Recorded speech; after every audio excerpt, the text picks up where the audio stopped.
Good morning children. आपके हिंदी कक्षा में आपका स्वागत है। जैसा कि आप लोग कह रहे थे कि बड़े भाई साहब फिर से पढ़ाना है। आप हमारा स्पर्श का जो है चैप्टर 10 बड़े भाई साहब है आपका स्पर्श में, जिसके लेखक हैं प्रेमचंद। लेखक बड़े भाई साहब पढ़ाने से पहले आपको लेखक के बारे में बता दूँ। प्रेमचंद जो है इनका नाम था धनपत राव श्रीवास्तव उर्फ नवाब राय उर्फ मुंशी प्रेमचंद। जन्म 31 जुलाई 1880 को बनारस में हुआ था। पिता अजीब राय, माता आनंदी देवी और पत्नी शिवरानी देवी थी। 31 जुलाई 1880 को जन्म हुआ था। 8 अक्टूबर 1936 को मृत्यु हुई थी। हिंदी और उर्दू के महानतम भारतीय लेखकों में से एक है। इनका मूल नाम धनपत राय श्रीवास्तव प्रेमचंद को नवाब राय मुंशी प्रेमचंद के नाम से भी जाना जाता है। उपन्यास के क्षेत्र में उनके योगदान को देखकर बंगाल के विख्यात उपन्यासकार शरत चंद्र चट्टोपाध्याय ने उन्हें उपन्यास सम्राट कहकर संबोधित किया था। प्रेमचंद ने हिंदी कहानी और उपन्यास की एक ऐसी परंपरा विकास किया जिससे पूरी सदी के साहित्य को मार्गदर्शन मिला, है ना। 8 अक्टूबर 1936 को उनका मृत्यु हो गई। उनकी जितनी भी कहानियां हैं वे सम्मान सरोवर शीर्षक से 8 खंडों में संकलित है। बहुत सारे उपन्यास हैं इनके, जैसे गोदान, गबन, प्रेमाश्रम, सेवा सदन, निर्मला, कर्मभूमि, रंगभूमि, कायाकल्प, प्रतिज्ञा और मंगलसूत्र। अब इनका चैप्टर है बड़े भाई साहब। इस कहानी में 2 पात्र हैं, बड़ा भाई छोटा भाई। बड़ा भाई लेखक के बड़े भाई हैं, छोटा भाई लेखक स्वयं है। लेखक अपने बड़े भाई के बारे में बताता है। इस पार्ट में बड़े भाई की क्या जिम्मेदारी होती है। बड़ा होने के बाद वो छोटे की जिम्मेदारी लेके चलता है और कुछ करने की भी इच्छा होती है तो करना नहीं चाहता है क्योंकि वो बड़ा होता है, उसकी रिस्पॉन्सिबिलिटी होती है, उसे एहसास होता है कि मैं बड़ा हूँ, अगर मैं कुछ गलत करूँगा तो छोटा भी वही करेगा। वही स्थिति इस चैप्टर में बड़े भाई की थी। मेरे भाई साहब मुझसे 5 साल बड़े थे, लेकिन केवल 3 दर्जे। मैंने लेखक के बड़े भाई साहब उनसे 5 साल बड़े थे, लेकिन कक्षा में 3 ही क्लास आगे थे। उन्होंने मैंने बड़े भाई साहब उसी उम्र में पढ़ना शुरू किया था जब छोटा भाई ने शुरू किया था, लेकिन तालीम मतलब शिक्षा के मामले में वो जल्दीबाजी मैंने बहुत जल्दी पढ़ाई जो है ना करना पसंद नहीं करते थे। उनको एक क्लास में 1 साल 2 साल 3 साल रहना भी पसंद था। इसलिए इस भवन की बुनियाद बहुत मजबूत डालना चाहते थे। मैंने चाहते थे कि भवन मैंने पढ़ाई रूपी जो भवन है, जैसे घर का नींव मजबूत किया जाता है पिलर वगैरह डाल के, उसी तरह पढ़ाई रूपी भवन की नींव को बहुत मजबूत डालना जिस पर आलीशान महल बन सके। मैंने नींव अगर मजबूत होगा तो बहुत सुंदर महल बन सकेगा। 1 साल का काम वो 2 साल में करते थे, कभी कभी 3 साल भी लग जाते थे। 1 साल का काम 2 साल में करते थे, कभी कभी उनको 3 साल। बुनियाद ही पुख्ता न हो तो मकान कैसे पायदार बने। उनको ये लगता था कि अगर किसी चीज़ का नींव मजबूत नहीं हो, बेस मजबूत नहीं हो तो मकान में अगर पिलर मजबूत रहे तो मकान जो है ना पायदार बने, जिसके पैर मजबूत कैसे बने। उसी तरह अगर वो उनका पढ़ाई रूपी नींव मजबूत नहीं रहेगा तो पढ़ाई रूपी भवन उनका मजबूत कैसे बनेगा। मैं छोटा था, मैंने लेखक बोले कि वे छोटे थे और बड़े भाई बड़े थे।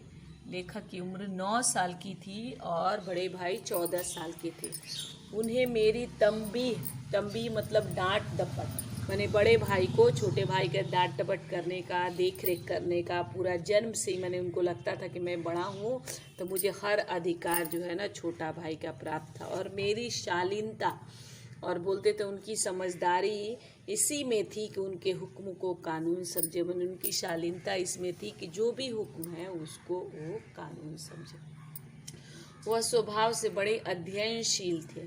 स्वभाव से मैंने वो बहुत पढ़ाई लिखाई करते थे। स्वभाव मतलब उनका जो स्वभाव था हमेशा पढ़ाई लिखाई करने वाले होते थे, पढ़ाई को महत्व देते थे। हर समय मैंने पढ़े या ना पढ़े, पढ़ने में मन लगे नहीं लगे, हर समय किताब खोल के बैठे रहते थे। दिखाने के लिए बैठते होंगे छोटे भाई को या ऐसे ही बैठते होंगे कि मैं पढ़ रहा हूँ, वो समझ के छोटा भाई पढ़े। हरदम किताब खोले बैठे रहते थे और दिमाग को आराम देने के लिए, मैंने अपने माइंड को आराम देने के लिए कभी कॉपी पर किताब के हाशियों पर चिड़ियों कुत्तों बिल्लियों को मैंने दिमाग को आराम देने के कॉपी पर, किताब के हाशिया मतलब होता है मार्जिन पर, चिड़िया कुत्ता बिल्ली, मैंने पढ़ते पढ़ते जब थक जाते थे तो किताब तो बंद नहीं करते थे, उसी पर चिड़िया कुत्ता बिल्ली कुछ भी तस्वीर बनाया करते थे। कभी कभी एक ही नाम या शब्द या वाक्य 10-20 बार, मैंने कभी कभी ऐसी स्थिति एक ही नाम, मैंने पढ़ते पढ़ते थक जाते थे, किताब रखे रखे तो एक ही नाम कितना बार लिखते थे। एक बार कभी एक शेर को सुंदर अक्षरों में नकल करते, कोई शायरी होता था सुंदर सुंदर अक्षर में, कभी ऐसी शब्द रचना करते, मैंने ऐसा ऐसा शब्द लिखते थे जिसका कोई अर्थ नहीं होता था, न कोई सामंजस्य। मैंने एक ही नाम क्या करते थे, जब पढ़ते पढ़ते थक जाते थे, किताब खोले ही रहते थे तो 10-20 बार एक ही नाम लिखते, कभी कोई शेर व शायरी सुंदर लिखते, कभी शब्द रचना करते जिसका कोई अर्थ ही नहीं होता, कि कोई सामंजस्य नहीं होता। मसलन एक बार उनकी कॉपी पर मैंने लेखक को लगा कि सारा दिन बैठे बैठे करते क्या, कुछ कुछ लिखते रहते तो आखिर लिखते क्या है। तो एक बार उनकी कॉपी पर उन्होंने, लेखक ने, छोटे भाई ने यह इबारत मैंने लेख देखी। क्या लिखे थे? स्पेशल अमीना, भाइयों भाइयों, दरअसल भाई भाई, राधे श्याम, श्रीयुत, राधे श्याम। 1 घंटे तक इसके बाद आदमी का चेहरा, मैंने ऐसी कुछ कुछ लिख के जो मन किया लिख के, फिर उसके बाद आदमी का चेहरा बदल। एक बार छोटे भाई को देखने का मौका लगा कि आखिर ये क्या करते हैं, तो उन्होंने ये चीज़ देखा था। मैंने बहुत चेष्टा, मैंने छोटा भाई बहुत कोशिश किया इस पहली का कोई अर्थ निकालूं। मैंने जो उलझन था, ये क्या लिखे हैं क्या नहीं लिखे हैं, छोटे भाई को समझ में आता, लेकिन वह असफल रहा। मैंने उनको समझ में नहीं आया कि आखिर ये सब क्या लिखते हैं, क्यों लिखते हैं। और पूछने का, मैंने छोटे भाई को बड़े भाई से पूछने का हिम्मत भी नहीं हुआ, क्योंकि वो बड़े थे। पहले बड़े भाई का मतलब बहुत महत्वपूर्ण होता था, बड़े भाई से लोग डरते थे। जैसे स्मृति चैप्टर में देखा, पिछला साल आपने पढ़ा क्लास 9 में, कि छोटा भाई को जो बड़ा भाई बुलाता है तो डरता है कि पता नहीं किस चीज़ की सज़ा मिलेगी, क्यों बुलाया जा रहा है। तो वही चीज़ था कि बहुत कोशिश करते थे कोई अर्थ निकालने का, लेकिन बड़े भाई से पूछने की हिम्मत नहीं होती। वो 9वीं जमात में थे, जमात मतलब कक्षा, वो क्लास 9 में थे, मैं 5वीं में, लेकिन छोटा भाई कहाँ था, क्लास 5 में था। उनकी रचनाओं को समझना, मैंने जो कुछ भी लिखते पढ़ते थे उनकी चीज़ को समझना। छोटा मुँह बड़ी बात, मैंने अपनी हैसियत से बढ़कर, मैंने छोटा था उसको जानने की कोशिश करना, बड़ी बात समझना था। तो इसलिए उनकी रचनाओं को समझना, उसके लिए छोटा मुँह बड़ी बात, मैंने अपनी हैसियत, मैंने उसको जब समझने की ज़रूरत नहीं थी। मेरा जी पढ़ने में बिल्कुल न लगता था, 1 घंटा भी किताब लेकर बैठना पहाड़ था। मैंने छोटा भाई का मन, बड़ा भाई जितने अध्ययनशील थे स्वभाव से, उनकी आदत थी दिन भर पढ़ाई करने की, छोटा भाई का पढ़ने में बिल्कुल मन नहीं लगता था। 1 घंटा भी किताब लेकर बैठते थे, उनको पहाड़ लगता था, मुश्किल लगता था। जैसे ही मौका पाते, अवसर मिलता, हॉस्टल से निकल कर, मैंने छात्रावास से निकल जाते थे, मैदान में आ जाते थे। और कभी कभी क्या करते थे, कंकड़ियाँ, मैंने पत्थर के छोटे छोटे टुकड़े उछालते, कभी कागज़ का, जैसा आप लोग एरोप्लेन बनाते हो ना, कागज़ का एरोप्लेन बना के उड़ाते, या कोई साथी मिल जाता तो पूछना है। यानी मतलब बड़ा भाई के, छोटा भाई के पढ़ने में, बड़े भाई जितने अध्ययनशील थे, छोटे भाई को पढ़ने में मन ही नहीं लगता था। 1 घंटा भी उसके लिए किताब लेकर बैठना बहुत मुश्किल काम था। जैसे ही मौका मिलता, बड़े भाई का आँख बचा के हॉस्टल से निकल जाते, कभी कंकड़ उछालते, कभी कागज़ की तितलियाँ, तो कोई साथी मिल जाता तो पूछना ही क्या, उनको पूछना ही नहीं है। कभी चारदीवारी पे, कभी क्या होता था, वॉल पे चढ़ जाते थे, नीचे कूदते थे, कभी गेट पे, कभी हॉस्टल का जो गेट था उस पे सवार होके गेट पे चढ़ जाते थे, आगे पीछे करके। मोटर कार, मन लगता था कि मोटर कार पे चढ़े, आनंद उठा। लेकिन कमरे में आते, लेकिन जैसे ही कमरे में आते थे, बड़े भाई का रौद्र मने भयानक उनका चेहरा, भयानक रूप, मने गुस्से वाला रूप देखकर प्राण सूख जाते थे। मैंने प्राण मतलब डर जाते थे बड़े भाई का गुस्से वाला। जैसे मैंने खेल कूद के बाहर तो मज़ा आता था, जैसे अंदर घुसते थे तो बड़े भाई का रौद्र रूप, गुस्सा वाला रूप देखकर उनके प्राण सूख जाते। प्राण सूखना माने बुरी तरह डर जाते थे। उनका पहला सवाल यह होता, कहाँ थे। हमेशा यही सवाल इसी ध्वनि में हमेशा पूछा जाता है, इसका जवाब मेरे पास केवल, मैंने पहले फर्स्ट में यही सवाल पूछते, सब आते ही घुसते ही हॉस्टल में पहला प्रश्न होता था बड़े भाई का, कहाँ थे।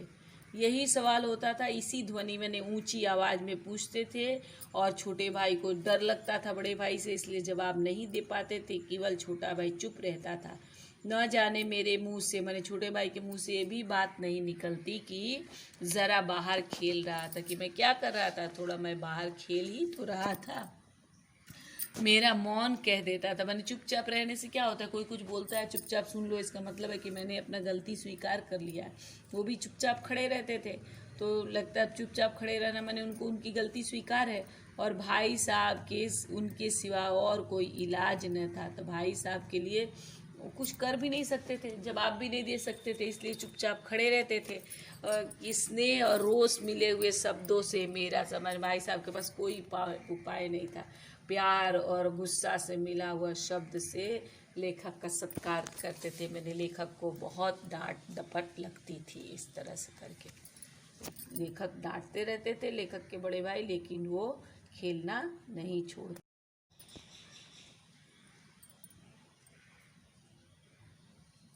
इस प्रकार जो है ना लेखक के सत्कार करते थे। और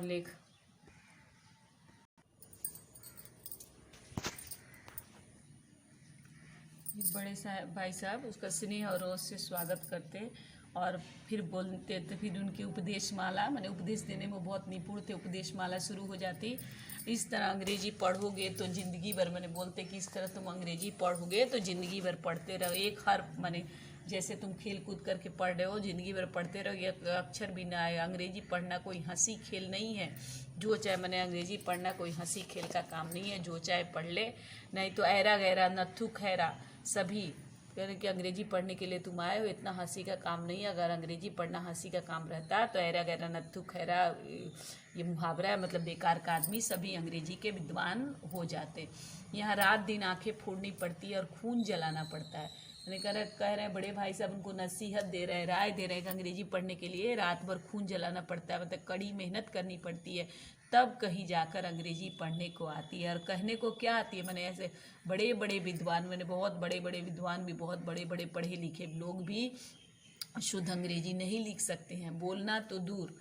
मैं कहता हूँ तुम कितने घोंघा हो। घोंघा मतलब होता है आलसी जीव। घोंघा स्नेल जो होता है ना, स्नेल बहुत लेजी होता है, तो इसीलिए उन इसका तुलना घोंघा से कर रहे हैं। मैंने आप तुम कितने आलसी जीव हो, बहुत आलसी हो। मुझे देखकर भी, मैंने तुम्हें देखकर भी समझ में नहीं आता। मैं एक ही क्लास में इतना पढ़ता हूँ, 2 साल 3 साल पढ़ा रहते हो, तुम पढ़ते ही नहीं होते, कैसे सोचते हो कि तुम पास कर जाओगे। इतने मेले तमाशे होते, मुझे तुमने कभी देखने जाते देखा है? रोज़ क्रिकेट और हॉकी मैच होते, मैं पास नहीं हमेशा पढ़ता। मैं तो कह रहा है कि मेला होता है, तमाशा होता है, तुम कभी देखा है मुझे देखते हुए? इतने मैच होते हैं, कभी हॉकी के कभी क्रिकेट के मैच होते हैं, मैं पास नहीं जाता हूँ, हमेशा भटकते रहता हूँ, पढ़ते रहता हूँ। उस पर भी एक एक दर्जे में 2-2 3-3, मैंने इतना सारा दिन मैं पढ़ता हूँ, सारा समय पढ़ाई करता हूँ, फिर भी मैं एक ही क्लास में 2 साल 3 साल पढ़ा करता हूँ। फिर तुम कैसे आशा करते हो, तुम कैसे उम्मीद करते हो खेल कूद में वक्त गंवाकर, समय बर्बाद कर तुम पास हो जाओगे? मुझे तो 2 ही 3 साल लगते हैं, तुम उम्र भर। मैंने कह रहे बड़े भाई उसको डर दिखा रहे कि मैं तो 2-3 साल ही रहता हूँ, तुम तो उम्र भर, मैंने सारे उम्र इसी जो है ना, इसी कक्षा में, इसी मतलब कि इसी क्लास में तुम पढ़े रहोगे और उसके बाद से पढ़े रहोगे। अगर तुम्हें इस तरह उम्र बने, तुम्हें इसी तरह अपना समय गंवाना है तो बेहतर है, माने अच्छा है कि तुम घर चले जाओ और मज़े से, माने घर जाओ और अपना गुल्ली डंडा खेलो, गिल्ली डंडा खेलते रहो। दादा की गाड़ी कमाई ने मैंने पिताजी इतने मेहनत से जो पैसे भेज रहे हो उसको मत गाओ, खेलना कूदना है तो घर ही चले जाओ। इस प्रकार बड़े भाई ने अपने क्लास का ये सीन, ये दृश्य छोटे भाई के सामने प्रस्तुत हुआ। छोटे भाई पे इसका क्या असर पड़ा, इसको हम आगे की कक्षाओं में पढ़ेंगे। धन्यवाद बच्चों, थैंक यू। घर में रहिए, सुरक्षित रहिए।